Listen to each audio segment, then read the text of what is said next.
وہ تو ایک آپ کہہ لیں کہ میزائلوں کی ایک جنگ ہے جو جاری ہے. گراؤنڈ فورسز کس کی اس وقت اسرائیل کے ساتھ لڑ رہی ہیں؟ وہ حماس کی. تو کیا حماس کے پاس اتنی کیپیبلٹی ہے؟ باقی چیزیں بھائی دنیا میں کیا ہو رہا ہے، عالمی عدالت، باقی سپورٹ آ رہی ہے، وہ چیزیں ساتھ ساتھ چل رہی ہیں. یونیورسٹیز میں تحریک چل رہی ہے، مظاہرے ہو رہے ہیں، عرب جو گورنمنٹس ہیں ان کے اوپر پریشر بڑھ رہا ہے، وہ ساری چیزیں ٹھیک ہے. لیکن بنیادی جو چیز ہے وہ یہ ہے کہ حماس کی کیپیبلٹی کتنی بچی ہے، کیا وہ ریزسٹ کر سکتے ہیں؟ تو بڑے سالڈ ایویڈنس وہ آپ کے سامنے رکھیں گے. کیسے ہزاروں کی تعداد میں اس وقت فائٹرز موجود ہیں، اور جو نئی اسیسمنٹ سامنے آ رہی ہیں اس کے مطابق جو ہے وہ حماس کی کیا کیپیبلٹیز موجود ہیں یہ آپ کے سامنے رکھیں گے. کلاک جو ہے وہ ٹک ٹک کر رہا ہے، ٹائم جو ہے وہ گھٹتا چلا جا رہا ہے، اور اسرائیل جس ڈائریکشن کے اندر جا رہا ہے وہ دلدل ہے، مکمل طور پر اسرائیل اس کے اندر غرق ہونے والا ہے. اور قطر پہنچے ہیں ٹرکی کے فارن منسٹر، اور جوائنٹ پریس کانفرنس بھی ہوئی ہے. دو باتیں انہوں نے بڑی واضح کی. ایک تو فلسطینی ریاست، انہوں نے کہا کہ کوئی جو ہے وہ اس کے علاوہ سولوشن نہیں ہے فلسطینی ریاست کے علاوہ. ٹرکی اور قطر دونوں نے حماس کا جو نیریٹو ہے اس کو انڈورس کیا کہ حماس تیار ہے اسرائیلی قیدی چھوڑنے کے لیے، سیز فائر کے لیے، لیکن اصل میں یہ اسرائیل ہے. تو یہ انڈورس کیا انہوں نے. اور دوسرا، قطر کے اوپر اسرائیل یہ ایک پروپیگنڈا کر رہا ہے کہ جو امریکی یونیورسٹیز کے اندر تحریک چل رہی ہے اس کو قطر فنڈ کر رہا ہے، جس کا دور دور تک کوئی معاملہ ہو ہی نہیں سکتا ہے. لیکن آپ کو بتایا کہ اسرائیل ایک فسادی قوت ہے، اور یہ ان ملکوں کے لیے بھی اب ساری چیزیں واضح ہو رہی ہیں کہ جنہوں نے اسرائیل کے ساتھ نارملائزیشن کر رکھی ہے تو ان کے ساتھ بھی اسرائیل کس طرح سے پیش آتا ہے. تو قطر نے اس کا بھی جواب دیا ہے. اور جو ایران کی ٹاکس ہیں اس کا جو اگلا راؤنڈ ہے اس کے حوالے سے بڑی خبر سامنے آ رہی ہے، وہ یورپ کے اندر ہونے جا رہا ہے. اس وقت میں آپ کو بتاؤں کہ ایک تاریخ لکھی جا رہی ہے اور نیو ریالٹیز دنیا کے اندر ایمرج کر رہی ہیں، اور ان نیو ریالٹیز کو اب یورپ بھی ماننا شروع ہو گیا ہے. یورپ کو بھی سمجھ آ رہی ہے کہ اب نہ وہ اکانومی ہے اور نہ وہ عسکری پار ہے اور نہ وہ غلبہ ہے. تو اس لیے اب ان ملکوں کے ساتھ انگیج بھی کرنا ہے جن کو وہ اپنے جوتی تلے رکھنا چاہتے تھے، جو کبھی ان کی کالونیز رہے ہیں. اب وہاں سے انویسٹمنٹس بھی آنی ہے، ان کی کوئی نہ کوئی بات بھی اب ماننی ہے. اور امریکہ جس کی قیادت کے اندر وہ اس ورلڈ آرڈر کو چلا رہے تھے، اب اس امریکہ کے ساتھ بات بننے والی نہیں ہے، اور ڈالر کے اوپر ٹرسٹ نہیں کیا جا سکتا، اور چائنا کے ساتھ ٹریڈ بہت ضروری ہے. دیکھیے، اگر امریکن کمپنیز اگر چائنیز ریئر ارتھ منرلز کے بغیر جو ہے سروائیو نہیں کر سکتی، تو اگر یورپ نے ٹیکنالوجی بنانی ہے تو وہ ریئر ارتھ منرلز کہاں سے لے کر آئے گا؟ تو چائنا سے. تو یہ نئی ریالٹیز ہیں کہ چائنا ایمرج کر چکا ہے، یوکرین میں شکست ہو چکی ہے، مڈل ایسٹ کی اہمیت بڑھ گئی ہے، وہاں سے انویسٹمنٹس آ رہی ہیں. یہ ساری نئی ریالٹیز ہیں. اور ایران جس کو وہ تباہ کرنا چاہتے تھے وہ تباہ نہیں ہوا، اس کے ساتھ بھی اب انگیج کرنا ہے. اور فلسطینی ریاست جس کا خود اقوام متحدہ میں اس سارے ممالک نے پلیج کیا تھا فلسطینی ریاست بنے گی، لیکن طاقت کے زور کے اوپر اس کو جو ہے وہ یہ روک کر انہوں نے رکھا. اب ان کو یہ سمجھ آ رہی ہے کہ نہیں، اب وقت آ چکا ہے. کیونکہ دیکھیے، مڈل ایسٹ سے اگر انویسٹمنٹس آنی ہیں، اگر مڈل ایسٹ سے انرجی کوریڈورز بننے ہیں، اگر ٹریڈ کوریڈورز بننے ہیں، تو مڈل ایسٹ میں جب تک امن نہیں ہوگا تو بات کیسے بڑھے گی؟ تو امن کے لیے ان کو پتا چل گیا ہے کہ فلسطینی ریاست کے بغیر یہاں پر امن نہیں ہو سکتا. یہ اب بالکل وہاں پر کلیئرٹی آ گئی. یعنی دیکھنا کہ باقی کوئی اگر کونے میں جنگ چل رہی ہوتی تو وہ نہیں، یہ تو اب پوری نہ صرف مڈل ایسٹ کا معاملہ ہے، ان کے اپنے دارالحکومتوں میں مظاہرے ہو رہے ہیں. تو ان کو انویسٹمنٹس لانی ہے، انرجی ٹریڈ کوریڈورز بنانے ہیں. اس کے لیے کیا چاہیے؟ امن. اور امن کے لیے کیا چاہیے؟ فلسطینی ریاست.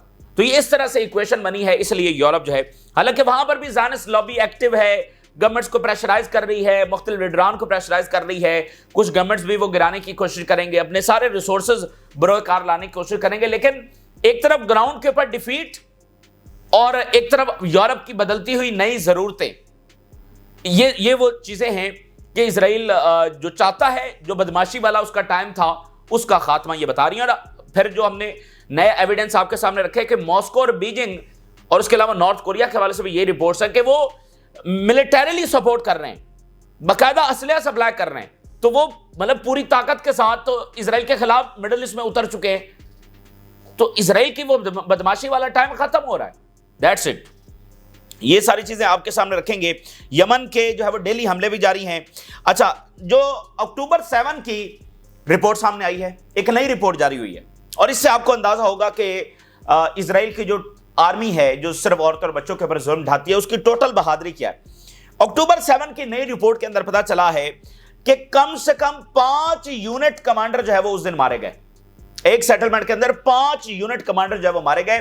اور ایک ٹاپ کمانڈر تھا جو بچ گیا.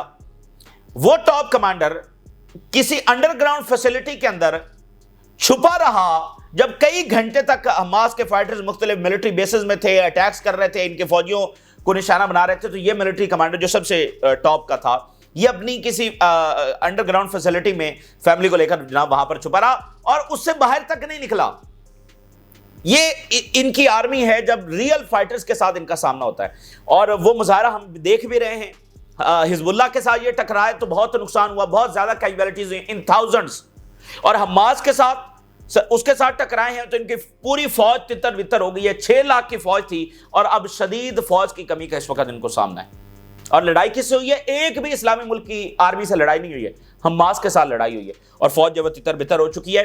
اور آپ دیکھیے کہ ان کی ٹوٹل جو آرمی ہے اس کی طاقت ایکسپوز ہوئی ہے. وہ غزہ کے اندر ایک چھوٹی سی تنظیم سے بھی نہیں لڑ سکتے ہیں, باوجود اس کے کہ جو حماس کے پاس ویپن ہے وہ بہت معمولی نوعیت کے ہیں, اور جو اسرائیل کے پاس ویپنز ہیں وہ دنیا کے سب سے جدید نوعیت کے وہ ویپنز ہیں. اگر آپ ان کی رائفلز, ان کی مشین گنز, ان کے ٹینکس, ان کے جنگی طیارے, ان کے وارشپ ایک ایک کو اینالائز کرتے ہیں تو دنیا کے موسٹ ماڈرن, اور اس میں آرٹیفیشل انٹیلیجنس کا استعمال ہو رہا ہے. اور جو فوجی آن گراؤنڈ موجود ہے اس کے لیے ہر وقت ایئر سپورٹ بھی موجود ہے.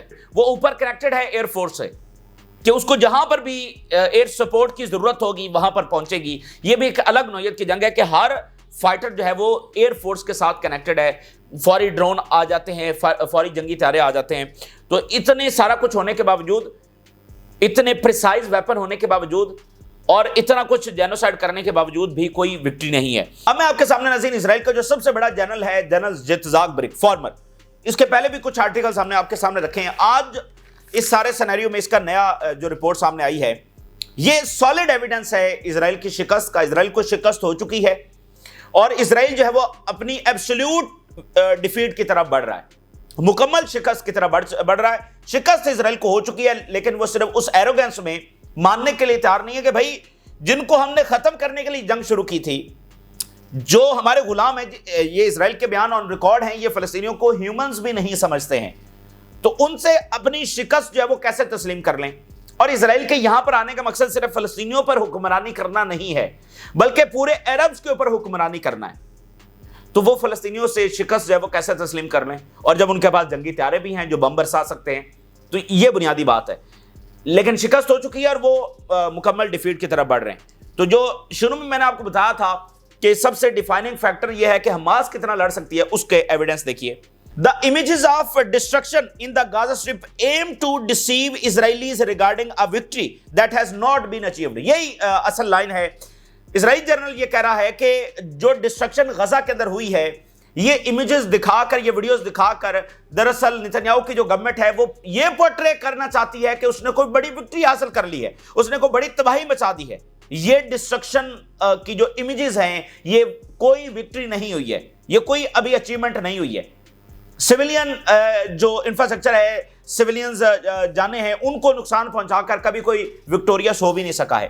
تو یہ بات سمجھنے کی ہے. اور اسرائیل دیکھیں اپنی اس عسکری ناکامی کو یہیں پر چھپا رہا ہے, اسی ڈسٹرکشن کے اندر جو ہے وہ چھپانے کی کوشش کر رہا ہے کہ دیکھو میں نے تو بڑی تباہی مچا دی ہے.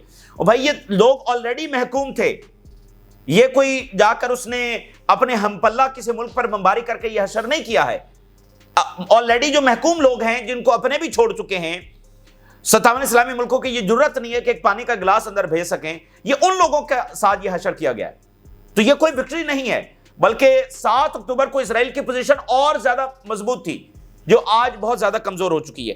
تو یہ ان کے لوگ اب خود یہ بات کر رہے ہیں جن کا فلسطینیوں سے کوئی ہمدردی نہیں ہے, جو گریٹر اسرائیل بنانا چاہتے ہیں, جن کا ہیومن رائٹس کا کوئی مسئلہ نہیں ہے, یہ ان کے لوگ اب خود یہ بات کر رہے ہیں کہ یہ تو کوئی ہماری اچیومنٹ نہ ہوئی. اب یہ والی لائن سنیے گا, Hamas still has the thousands of fighters waging a war of attrition against the Israeli army. thousands of fighters جب حماس کے پاس موجود ہیں, تو اس کا مطلب یہ ثابت ہوا ایک اور سب سے بڑا سالڈ ایویڈنس کہ حماس کے پاس واقعتاً ہزاروں فوجی موجود ہیں, ہزاروں فائٹرز موجود ہیں, اور وہ ایک لمبی جنگ لڑ سکتے ہیں اسرائیل کے خلاف. تو کہانی یہاں پر ختم ہو جائے گی. اسرائیل اس کو بہت کوشش کر کے چند مہینے کھینچ بھی لے گا تو حماس کو وہ ختم نہیں کر سکے گا, حماس اپنی جگہ پر موجود ہوگی. تو اس کے بعد اسرائیل کا حشر کیا ہوگا. The Israeli army cannot subdue Hamas due to its use of tunnels and explosive devices to this day. ختم نہیں کر سکے گا حماس کو, اور نہ ابھی تک ختم ہوئی ہے. اس کی ٹنلز کی وجہ سے یہ سب سے بڑا فیکٹر ہے, اور ایکسپلوسیو ڈیوائسز کی وجہ سے, اور جانی نقصان بھی ہوتا چلا جا رہا ہے. Hamas damage is much less than what is the army announces. It has return to the normal size and poses types of weapons. جو ہمیں بتایا جاتا ہے کہ حماس کو اتنا ہم نے تباہ کر دیا ہے, وہ 80% تباہ ہو گئی ہے یا 50% تباہ ہو گئی ہے, جتنا بھی بتاتے ہیں, اس سے بہت کم نقصان ہے جو حماس کا ہوا ہے. اور اس کے پاس کئی ٹائپس کے ویپنز بھی ہیں, اور وہ اپنے پورے اس سائز کے اندر بھی موجود ہے, یہ نہیں کہ اس کو کٹ ٹو سائز کر دیا. ٹھیک ہے, تو یہ جنرل جو ہے وہ جزاک برک کا بات کر رہا ہے. دیکھیے بنیادی بات یہ ہے, آج جنگ رک جاتی ہے تو اسرائیل سے پوچھا جائے گا نا کہ بھئی کیا اس نے اچیومنٹ حاصل کی ہے. اس کے بعد وہ فیز 2 کا پرپوزل موجود ہے جس میں فلسطینی ریاست بننی ہے. تو دیکھیے یہ ایک ایسی چیز ہے جو اسرائیلی تسلیم کر ہی نہیں سکتے ہیں, اس لیے وہ کبھی ادھر ٹکرے مار رہے ہیں, کبھی ادھر ٹکرے مار رہے ہیں, کبھی لیبنان میں بمباری, کبھی شام میں, کبھی یمن میں, کبھی غزہ میں, کبھی ویسٹ بینک میں. وہ راہ فرار ہے اس لٹکتی تلوار سے جو ان پر چلنی ہی چلنی ہے, اس سے ان کے لیے کوئی راہ فرار نہیں ہے. چونکہ یہ ویسٹ کے لاڑلے ہیں, امریکہ کے لاڑلے ہیں, تو وہ بار بار ان کو چانسز دے رہے ہیں کہ جاؤ ٹھیک ہے گریٹر اسرائیل بنا لو اور غزہ کے پر قبضہ کر لو بذریعہ طاقت. لیکن طاقت نہیں چل پا رہی ہے, اور طاقت کی سب سے بڑی خامی یہ ہوتی ہے کہ وہ جتنا استعمال کی جاتی ہے اتنی گھٹتی ہے. اچھا, تو یہ ایک چیز ہوگی, سالڈ ایویڈنس ہم نے آپ کے سامنے رکھ دیا. اس وقت لڑائی جاری ہے, اور جو بات مسلسل سامنے آ رہی ہے کہ اسرائیل اب مزید ایکسپینڈ کرنا چاہتا ہے, لیکن اس میں پھر مسئلہ یہ ہے کہ فائٹرز نہیں ہے, آلریڈی کوئی اچیومنٹ نہیں ہو رہی, اور فائٹرز کی کمی کی وجہ سے نہیں ہو رہی, لیکن وہ کہہ رہے ہیں کہ ہم تو ایکسپینڈ کریں گے. No progress in the exchange deal negotiations and we are close to expanding the fighting in Gaza. اسرائیل کی آرمی بتا رہی کہ بالکل قریب ہیں ہم ایکسپینڈ کرنے کے. Expanding the scope of combat will include a broad mobilization of reserve forces. بہت بڑے لیول کے اوپر, یعنی ہزاروں کی تعداد کے اندر ریزرو فورسز جو ہیں وہ غزہ کے اندر داخل کی جائیں گی. تو یہ خبریں مسلسل وہاں سامنے آ رہی ہیں, لیکن بنیادی مسئلہ پھر وہیں پر ہے کہ فائٹرز نہیں ہیں, فوج اتنی ہے نہیں جتنا وہ موبلائز کرنے کی بات کر رہے ہیں یا جتنے بڑے آپریشن کی بات کر رہے ہیں. اور ہوگا کیا کہ یہ جتنی فوج پیچھے بیٹھی ہوئی ہے اگر وہ ساری بھیج دیتے ہیں تو وہ تو ساری کی ساری, دیکھیں آپ ساری فوج کبھی بھی استعمال نہیں کر سکتے, آپ نے پیچھے ایک فریش فوج رکھنا ہوتی ہے. اب مثال کے طور پہ آگے اسرائیلی میڈیا ہی کی رپورٹ دیکھیے. The shortage of fighters due to the ongoing Gaza war has prompted the army to extend the duration of reserve services.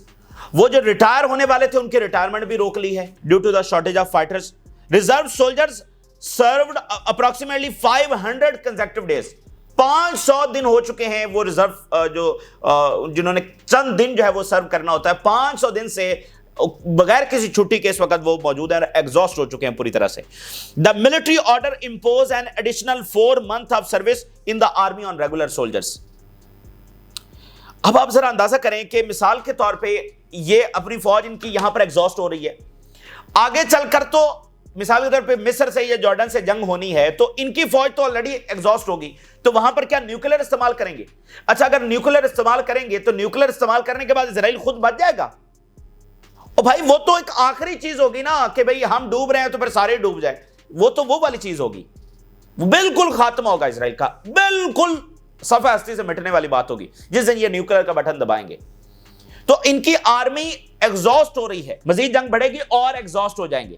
تو اگر اسی درمیان جارڈن یا مصر سے جنگ ہوگی, جو وہ چاہتے نہیں ہیں لیکن جنگ تو پھر ہونی ہے آگے یہ جس طرح سے معاملات جا رہے ہیں, تو ان کی ایگزاسٹڈ آرمی اور ایجپٹ کی فریش آرمی اور جارڈن کی فریش آرمی, اور پھر جب کوئی سٹیٹ آ جائے گی تو پھر آپ کو پتہ بھی نہیں ہے کہ وہ ادھر سے حزب اللہ بھی آ جائے گی, ادھر سے شام بھی آ جائے گا, ادھر سے جارڈن بھی آ جائے گا, پھر سارے آ جائیں گے.